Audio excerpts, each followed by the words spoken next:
Let's now do a sort of very early evaluation of the Democratic primary so far. The big news, of course, that Massachusetts Democratic Senator Elizabeth Warren is apparently running for president. She announced an exploratory committee, but she's been exploring for a while. This basically means she's running. Right now, she's running against West Virginia State Senator Richard Ojeda, who I interviewed on the program, Andrew Yang, running on universal basic income, who I interviewed on the program, Maryland Congressman John Delaney. There are probably others who have announced, but I'm not aware of them because they're not prominent. Julian Castro has launched an exploratory committee. But Elizabeth Warren is the most prominent candidate thus far, by far. And what I want to do is briefly look at her politics compared to those of Bernie Sanders. Now, you might say, David, why are you comparing to Bernie?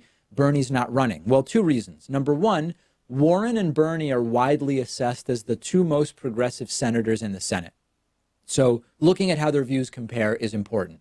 Number two, even though you're right that Bernie hasn't announced a 2020 campaign, he ran in 2016. There's already talk of how Elizabeth Warren could be the person with Bernie's views in 2020 if Bernie doesn't run. So let's look at that. And it's really important to remind you, although most of you will understand this, this is not a segment to attack Bernie or Elizabeth Warren. I'm not going to participate in infighting. I'm going to provide you information. And in a general election, I would vote for either Elizabeth Warren or Bernie Sanders. When I did my political alignment quiz a couple of months ago, the two candidates with whom I was most aligned politically were Bernie, number one, and very closely behind Elizabeth Warren. It was like 88 and 82% or something like that. So if and when Bernie announces, we will have plenty of time to look at the micro differences between the two.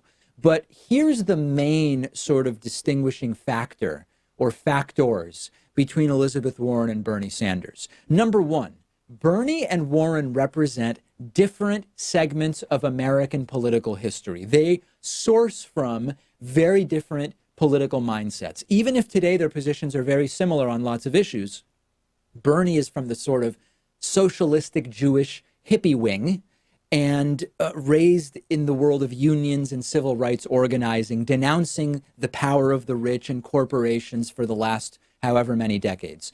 Elizabeth Warren comes from the world of law school, lawyers, was a Republican in the mid-90s, is more about tweaking capitalism than questioning it at some kind of higher level. It doesn't mean that today Bernie's a communist and Elizabeth Warren is a straight up unregulated capitalism. They both are sort of social democrats today. But what's important is that their politics developed from very different backgrounds. When it comes to the economy, the way I summarize it is that Elizabeth Warren is clearly a capitalist who wants to inch towards social democracy in reasonable ways, whereas Bernie is more of a democratic socialist at heart who has tailored his politics towards social democracy because he's a pragmatist. They end up in very similar places. Warren says, let's tweak capitalism to give the working class more power. Bernie says, I will begrudgingly accept where capitalism represents the underpinnings of society, but I'll do everything I can to change the underlying reality of the system. When it comes to achievable policy, they'll be very close. Now, I'll give you a couple of examples as to how these differences will actually manifest in policy in different ways. College educations. Elizabeth Warren wants to keep the system mostly the same, but expand access for low-income students. Bernie wants to make public college and university tuition free, okay? That's a difference on policy.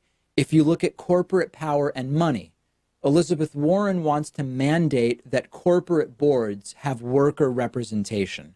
Bernie wants to straight up limit corporations from being able to get so big, including limiting the size of financial institutions. That is a much bigger undertaking. You can debate the pragmatics, you can debate the morality, but those are differences. They both end up supporting single payer, supporting postal banking, supporting lots of the same policies. But the theme is Warren wants to restructure markets to help workers. Bernie wants to break down the market system wherever possible by either getting rid of the profit motive or adding a public option. The source of all of this is that they both believe the game is rigged. They agree on that. There's a gap, which a new Republic article says, is that Warren wants to rewrite the rules and Bernie wants to flip the board over, sending the pieces flying everywhere. And I think that that's a pretty apt analogy. As the campaigns develop, if Bernie runs, we are going to have plenty of time to analyze their platforms position by position. But the point today is both of these people as candidates would be well in line with my politics, but they're not the same in their worldview. Their underlying philosophies do differ, and that's not a bad thing. Send me your thoughts about Elizabeth Warren running, about the contrast with Bernie Sanders. I'm on Twitter at @dpakman, and the show is on Twitter at David Pakman Show. Today's sponsor is Skillshare, and I'm excited to tell you that everybody in our audience is getting 2 entire months of free access to Skillshare when you click the link underneath this video. Skillshare is the site that offers over 25,000 online courses on almost any topic you can imagine: cooking, meditation, photography, video editing, Photoshop, managing a small business, almost an endless list. And whether you're trying to get ahead in your career, maybe you want to learn new skills that will make you better at your job, you might just be exploring a new hobby and you're trying to find new ways to be creative in your personal time, Skillshare's the perfect place to fully immerse yourself in whatever you're trying to learn. I really enjoyed the class on more advanced video editing techniques because it's something I've been wanting to improve at, but have been very busy hosting the David Pakman Show for the last few years. Once again, the David Pakman Show is giving you 2 whole months of access to every single class offered by Skillshare. After those 2 months, if you want to keep your subscription, Skillshare's super affordable at less than $10 a month.